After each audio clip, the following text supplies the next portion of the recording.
find ways to win those games down the stretch where, maybe it's not perfect, but you find a way to win. We got everything in front of us. We got a chance to do exactly what we want to do. We just got to take care of business. Let's go, Sunday, man. It's time to get this money. Got to get out of here with a victory, man. Bengals on top. Let's do it. Guess who's coming? The Bengals. Cincinnati, they swing. They're coming for you. You feel them on your heels. You feel their presence. They will figure it out. You watch and see. Down he goes. Touchdown. What a statement by Cincinnati. Bengals should not be overlooked. They have the talent to do it. They got T. Higgins. They got Tyler Boyd. They still got Joe Mixon. Every game matters, so we got to go out and get it. Just keep on building off of every performance. Keep on moving forward. Just keep building. Keep on getting better, and great things happen. I told you not to sleep on the Bengals, and you better not do it now. Set the tone, let's go get this way. Down, win on 3. 1, 2, 3. Right. It's Steelers Week meets White Bengal as Cincinnati heads to the Steel City looking to avenge that Week 1 loss. Welcome in to Bengals Weekly. I'm Marissa Contapelli. The Bengals make their final AFC North road trip of the season. But before we get to kickoff in Pittsburgh, we take you down to field level as we had BJ Hill mic'd up against Carolina. With Joe Mixon's record-setting day, the guys take a look back at some of the best individual performances in Bengals history. And on Countdown, I'll tell you just how dominant the defense was against the Panthers. But first, Joe Dean went crazy in Week 9, as Joe Mixon became the 5th Bengal to ever rush for 5,000 career yards and became the first player in franchise history to record 5 touchdowns in a single game. Coach Callahan tells us all the time, at some point there's going to be somebody in this room that has to step up, and when your number's called, you're going to have to deliver.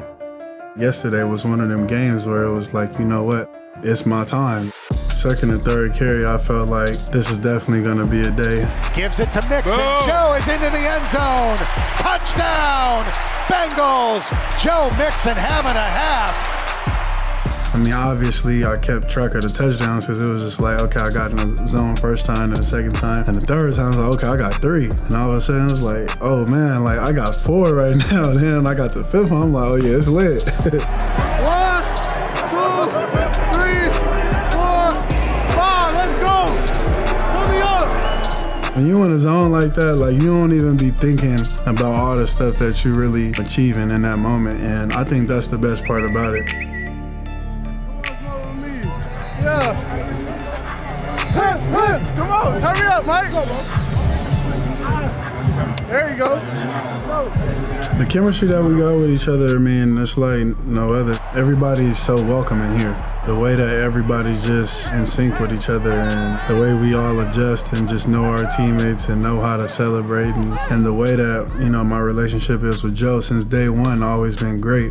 He came with the camera celebration, like literally everything was just on the fly, and do certain things like that, man. Like that's them things that is just, you can't pay for. You can't really describe. The one with Cordell, I was just telling him, like, man, we get in there, one of y'all are getting the ball. Whoever is the first one over here, I'm giving it to you. Make sure you spike that thing. Next thing you know, got in, turned around, and Cordell was right there. Then when I know he knocked it on his head, it was like, okay, I see what he about to do. Then he started drinking, and I'm like, okay, he went crazy right there.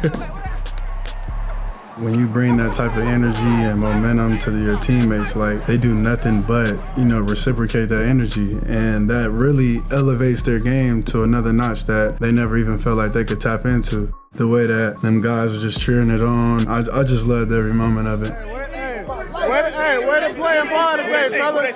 Hey, who they say gon' beat them Bengals? Who they say gon' beat them Bengals? You can't take this game for granted. The passion that I play with and just being able to really just love the game of football. When you've been waiting and you get the opportunity and you seize it, I gotta go do this. Like, my teammates count on me, everybody count on me, and at the end of the day, no matter what, I'm always counting on myself.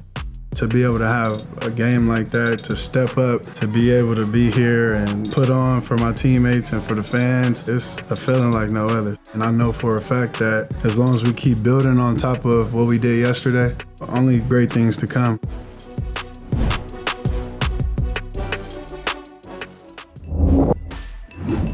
Joe Mixon and the offensive line were better together in the Bengals' win over the Panthers. Mixon went for not 1, not 2, not 3, but 4 rushing touchdowns on the day, thanks to the holes the O-line opened up. Burrow tosses it left. Get it. Mixon Yeah. will go into the Yeah. end zone. Hands it to Mixon, running wide to the right. He'll go into the end zone. Joe Mixon scores his 3rd touchdown of the half. Mixon motoring around the edge. Mixon into the end zone. His 4th rushing touchdown of the day. We needed that as a whole. I don't know if y'all seen, but they was blocking their ass off today. Without them guys, I wouldn't be here at this podium. The Bengals' 241 rushing yards was the most in a single game by the team since 2016, as Mixon accounted for 153 of them. Joe Mixon and the offensive line are better together. Brought to you by Fifth Third Bank. What's up? No, I am myself. Only some people knew BJ Hill was mic'd up against Carolina. When we return, we'll take you down to field level to listen in. Bengals Weekly is brought to you by Paycor, proud to be the official HR software provider of the Cincinnati Bengals. And Kettering Health, the official healthcare provider of the Cincinnati Bengals.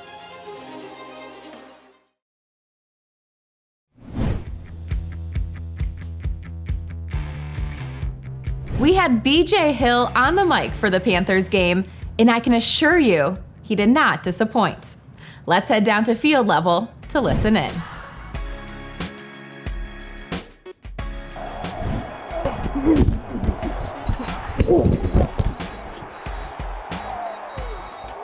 Hey, hold on to that ball now.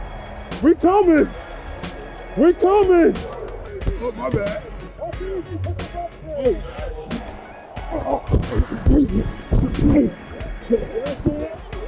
I'm all over the place today.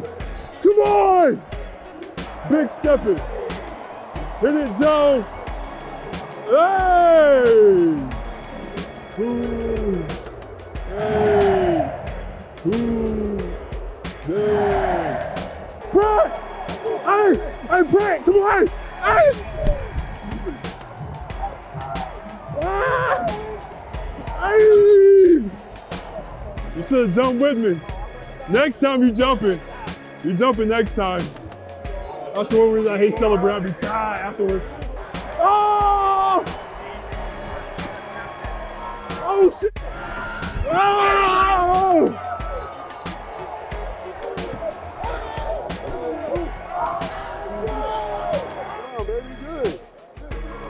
Celebrating be killing me. I tried to jump in the stands. It didn't work out. That thing high. 6 is going in the game. Hey, hold it a little bit longer for me. You good?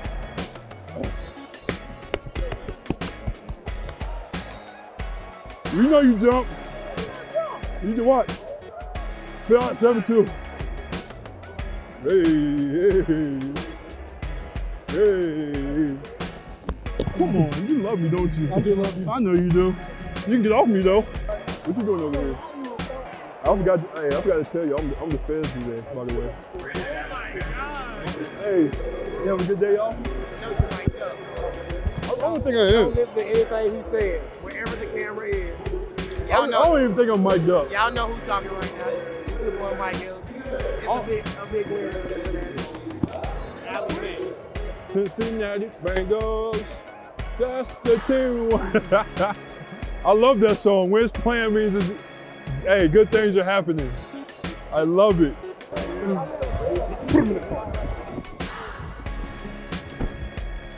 Let me get the glasses. Ain't no Cartiers. Where you getting this from? Good job. Good work. What's up? No, I am myself. Trey's mad. He said, dude, you're not gonna tell anybody? You do after this. I don't know, go get my fiance. I still don't believe you did it. I just sit on hand. Hey, coach. I can get on hands? Come on, man, it's my time. It's crazy. It's not every day a player has a career and record-setting performance like Joe Mixon did in Week 9. So that got our guys thinking, what have been some of the best individual performances in team history? Here's Dan, Dave, and Jeff. In the Bengals' last game, Joe Mixon had one of the best games in franchise history, 221 total yards and a team record 5 touchdowns. And that got us thinking about this topic for our Who Dey conversation. The best individual performance we've ever seen by a Bengals player. We couldn't choose Corey Dillon's 278-yard rushing performance because that would have been too obvious. So, Lap, you get us started. I'm going back to October 6th of 1974. My rookie year, we had a player by the name of Leapin' Lamar Parrish. This guy was unbelievable, not only in the backfield as a defensive back, but as a returner. He scored 2 non-offensive touchdowns in the same game that day against Sonny Jurgensen and the Washington Redskins. It was unbelievable. He picked up a fumble, went 47 yards for a touchdown. They kick a high-hanging punt, 93-yard touchdown on the punt return. I'm like, well, I guess it was a good play. Quicker than hiccup. One of those guys, if you're playing tag in a phone booth, you're it forever. All right, Butch, you're up next. Lap, almost the same day, different year, October 7th, 1990. 3 Bengals icons come together in Los Angeles. So it's the kind of week where Norman Julius Esiason was on the Tomorrow Show today and the Today Show tomorrow. Boomer Esiason did not have his leading receiver, Eddie Brown. No problem. Tim McGee, 142 yards. He's actually a wide receiver. They moved Rodney Holman to wide receiver. He had 161 yards. James Brooks, the running back, had 109 yards. 3 100-yard receivers. Quite a performance on and off the field by, as Lap would call him, the blonde bombshell. All right, I'm turning the clock back to 2 days before Christmas, 2012, and a game I think we'll all agree is the most physical game we have ever seen. The Bengals beat the Steelers 13-10. They clinched a playoff spot with that victory. Pro Football Focus credited Geno with 4 sacks that day, as he had the most dominant performance by a defensive player I have ever witnessed. And my broadcast partner, Dave Lapham, was so impressed by Geno that day that he serenaded him on the postgame show. Will you join me, Butch? I certainly will. Geno Atkins, Geno Atkins. It was an incredible performance. One of 3 we reminisce about today in this Who Dey conversation. It's round 2 against the Steelers as the Bengals look to even the score against their rival. We preview this AFC North showdown next, here on Bengals Weekly. Bengals Weekly is brought to you by Fifth Third Bank, the official bank of the Cincinnati Bengals, and your local Kia dealers. Visit kia.com to discover movement that inspires.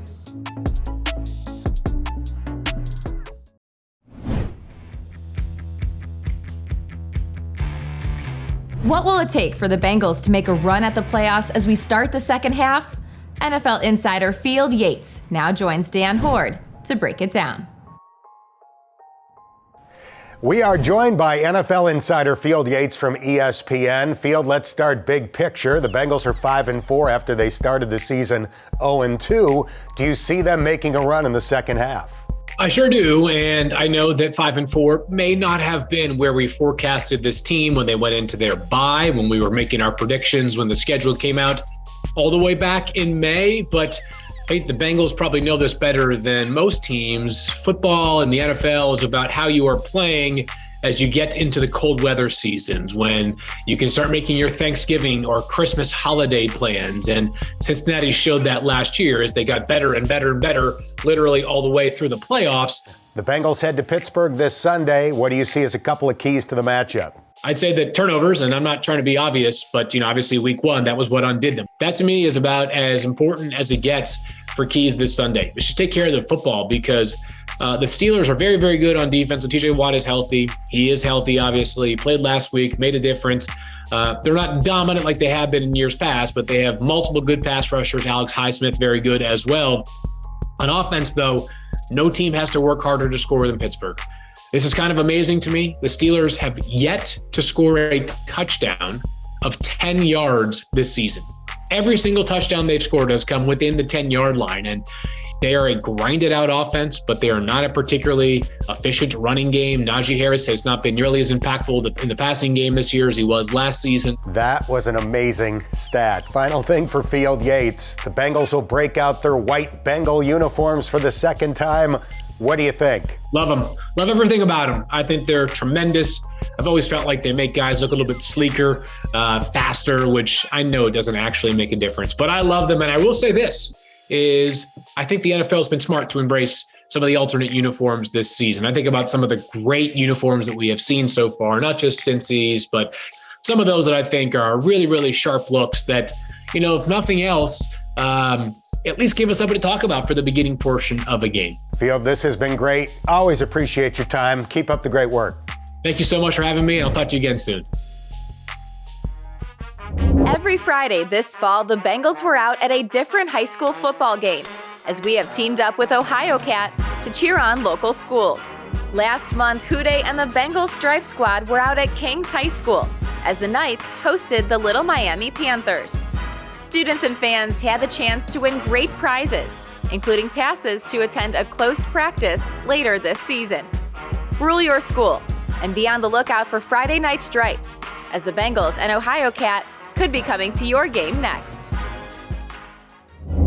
The first half in Week 9 was a memorable one. And no, I'm not just talking about Joe Mixon's 4 first-half touchdowns. Coming up next on Countdown, I'll tell you how the defense impressed here on Bengals Weekly. Bengals Weekly is brought to you by AltaFiber, proud to be the official internet provider of the Cincinnati Bengals. And Betfred, the official sports betting partner of the Cincinnati Bengals. Join Dan Horde and Dave Lapham Wednesday nights for the Bengals Game Plan radio show live, presented by Bud Light. Visit Bengals.com/gameplan for a list of locations each week.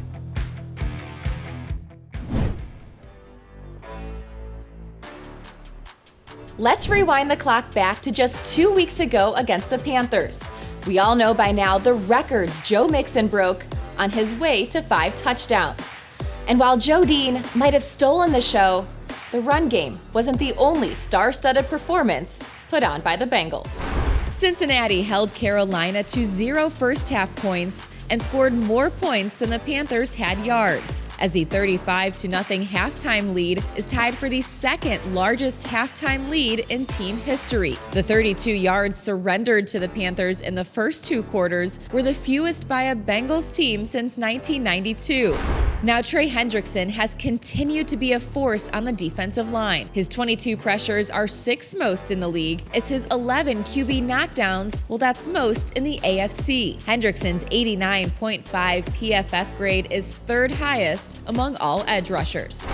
Cincinnati has had an offensive explosion in its last 2 wins, highlighted by the Joe Show in Joe Burrow's 481 passing yard, 4 touchdown day against the Falcons, and Joe Mixon's 5 touchdowns against the Panthers. And when the Bengals have lit up the scoreboard, well, they've been victorious. Cincinnati has scored 27 or more in every win this season.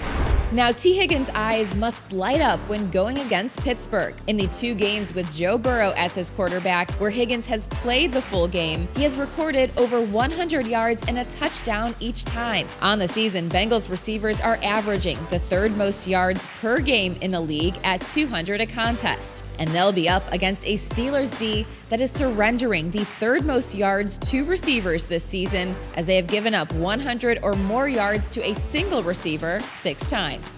And Hayden Hurst, well, he has been a reliable target all season long. Hurst has caught 79% of passes thrown his way, the highest catch rate on the team for players with at least 20 receptions. It's also the 2nd highest percentage among all tight ends in the AFC. Contepelli's Countdown is presented by Betfred. And don't forget to play Ultimate Bengals on the Bengals app for your chance to win amazing prizes, including tickets to Bengals home games. Don't forget to check out Bengals Picks presented by Ohio Lottery, now in the Bengals app for your chance to win prizes throughout the season. 18 and over. Terms and conditions may apply. It's now time for this week's Kettering Health Fantasy Report. Joe Mixon's performance against the Panthers cracked the top 5 for most points ever scored in fantasy football, and was the most in a game in the NFL since 2020. Joe Burrow enters Week 11 as the 5th-ranked fantasy quarterback, averaging over 22 points per outing. Since Week 1, Burrow has been tremendous for the offense, recording 20 total touchdowns to just 2 interceptions. As for Pittsburgh's QB, Kenny Pickett is coming off his best fantasy outing, posting 19 points in last week's win. In 6 games, Pickett has thrown 2 touchdowns and 8 interceptions. Thanks for tuning in to Bengals Weekly. Kickoff between the Bengals and the Steelers is coming up. For Dan Horde, Dave Lapham, Jeff Hobson, and our entire crew, I'm Marissa Contapelli. We'll see you next week. Bengals Weekly was brought to you by Altifiber, proud to be the official internet provider of the Cincinnati Bengals. Paycor, proud to be the official HR software provider of the Cincinnati Bengals. And Kettering Health, official healthcare provider of the Cincinnati Bengals.